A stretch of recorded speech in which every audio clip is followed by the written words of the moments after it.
इस प्यारे से गाने के बाद एक बार फिर से आप सभी का बहुत बहुत स्वागत है। शो चल रहा है सखी सहेली, मैं हूँ खुशी और आप सुन रहे हैं रेडियो नोएडा लोकमंच 91.2 FM। और आज हमारे साथ जुड़ी हैं रजनी जी।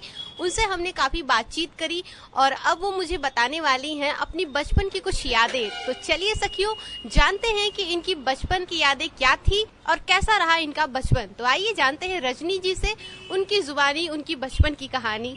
यादें, मैं अपनी नानी के यहाँ रहती थी ज्यादा।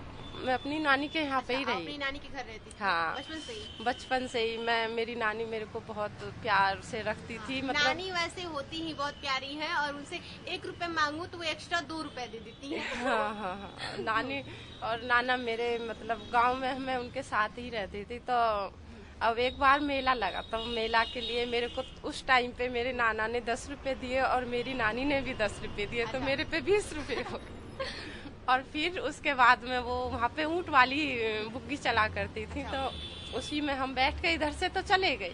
और उधर से जब हम आए तो उसमें मैंने गुब्बारे खरीदे थे। तो गुब्बारे खरीदे तो उसमें मैं बार बार बैठ जाती थी।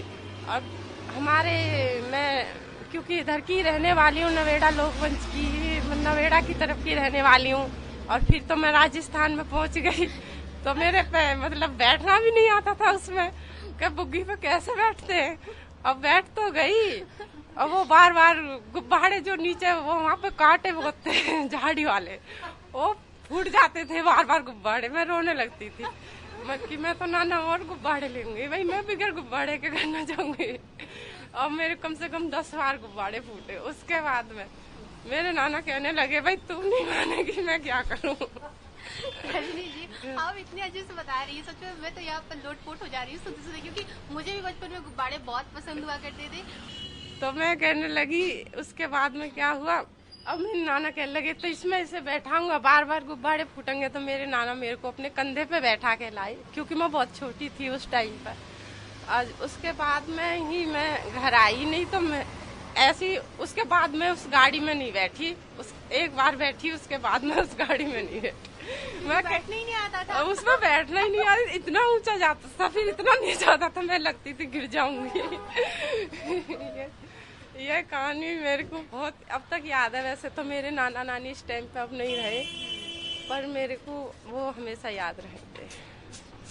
तो रजनी जी ने जो अभी अपनी बचपन की कहानी हमसे मतलब शेयर करी, जो इन्होंने मुझे बताया, मुझे बेहद पसंद आया। अगर आप भी अपने बचपन में कुछ ऐसा की है सखियों, तो आप भी मुझे बता सकती हैं। और फिलहाल सखियों, चलिए इनसे हमारी जो बातचीत है वो अब यहाँ पर समाप्त होती है। रजनी जी, आपने हमें अपना इतना कीमती वक्त दिया, उसके लिए दिल से बहुत बहुत धन्यवाद। Thank you.